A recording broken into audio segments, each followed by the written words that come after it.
皆さんこんにちは。イラスト役の愛です。まずはこの動画の構成についてご紹介をします。はじめにこれまでのあらすじを挙げています。次にイラスト役本編。原文の後に現代語訳とイラスト訳が流れます。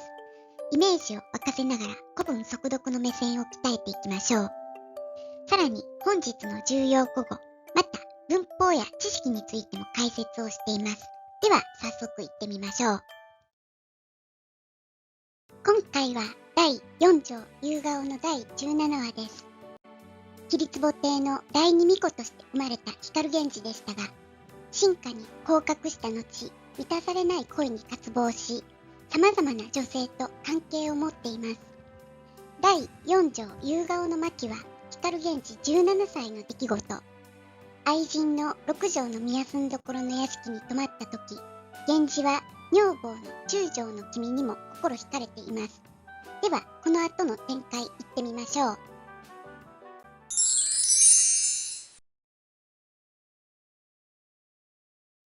見返りたまいて。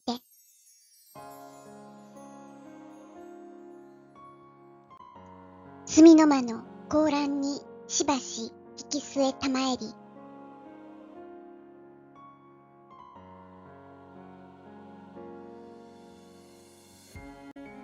打ち解けたらぬもてなし。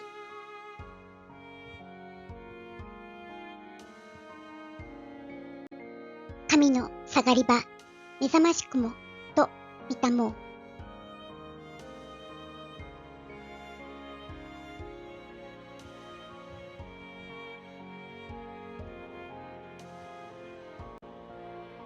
咲く花に映る蝶菜は包めども。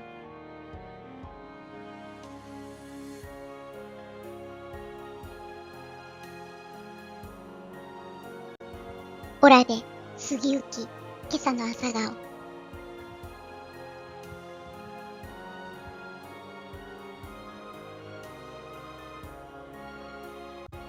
いかがすべきとて手を捉えたまえれば。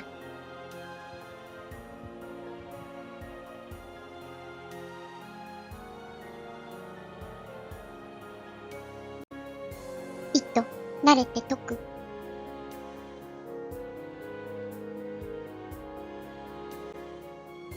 朝霧の晴れ間も待たぬ景色にて。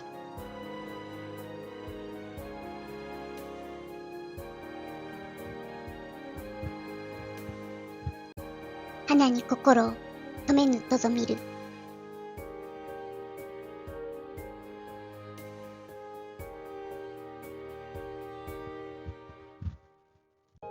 と公ごとにぞ聞こえなす。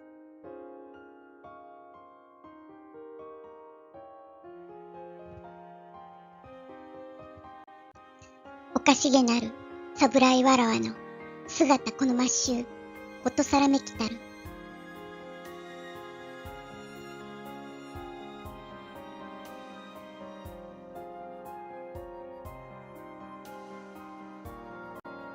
差し抜きの裾つゆけげに。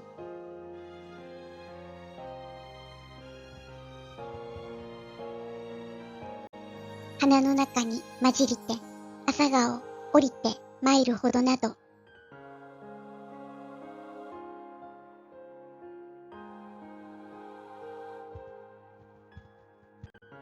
絵に袴欲しげなり。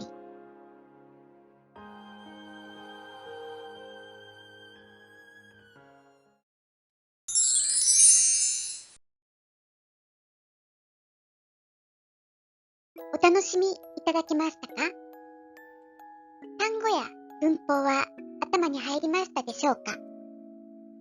今回の重要古語はこちらです。また、文法事項はこちらです。源氏は六条の宮住所からの朝帰りの時、彼女のお付きの女房である10条の君に目を留めて気持ちを込めた和歌を読みかけます。しかし、さすがは六条お付きの女房、即興でうまい具合に切り返します。こういうやりとりも源氏は風情のあるものとして楽しんでいるようですね。また、侍わらわの美しい姿も、さすがは6畳の貴婦人付きの従者だ、と上司を感じずにはいられないようです。さて、今回はぬがたくさん出てきましたね。ぬは紛らわしい語の識別問題としてよく出題されます。特に次の3つが重要ですが、打ち消しと完了は全く意味が逆になるため、現代語訳としても重要な存在になってきます。見分け方はまず直前の活用形を見ること。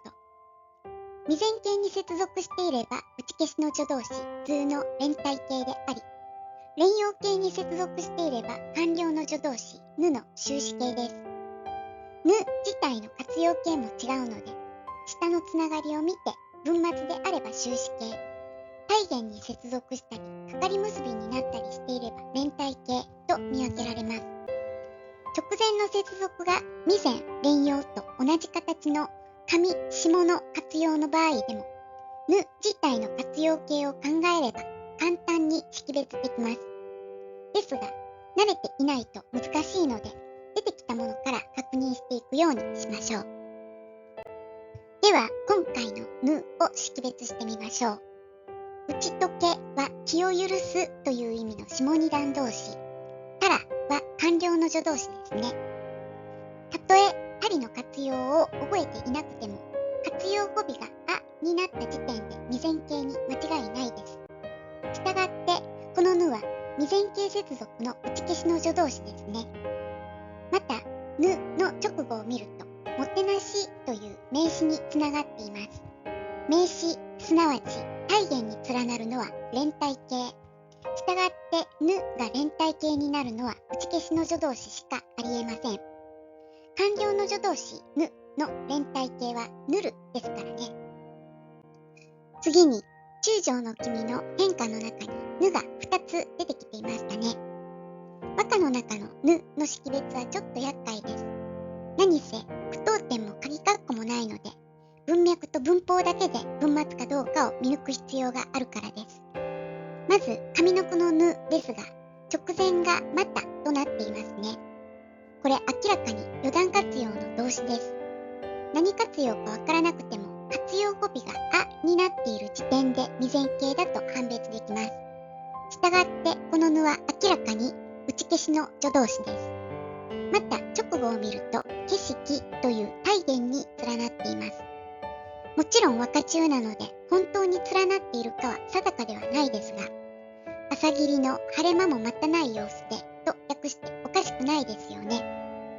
このように和歌中のぬは直後のつながりだけの判別では不十分だということも知っておきましょう。さらに下の句のぬですが、直前が止め、つまりえ段ですよね。下の活用ですが、このように上下の活用は未然形連用形が同じ形なので、直前の接続では判別できませんよね。そこでぬの直後を見ると、格助詞のとがありますね。これはどうぞ見るとかかり結びの法則で見るにつながっているので、このとは引用の格助詞です。したがってとの直前は明らかに文末ですよね。とすればこのぬは完了の助動詞であり、下の句の解釈は朝顔に心を留めたということになります。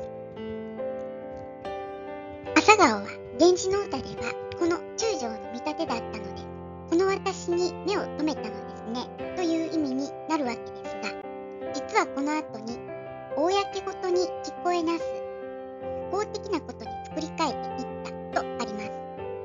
公的なこととは女房からしたら主人のことを指しますよね。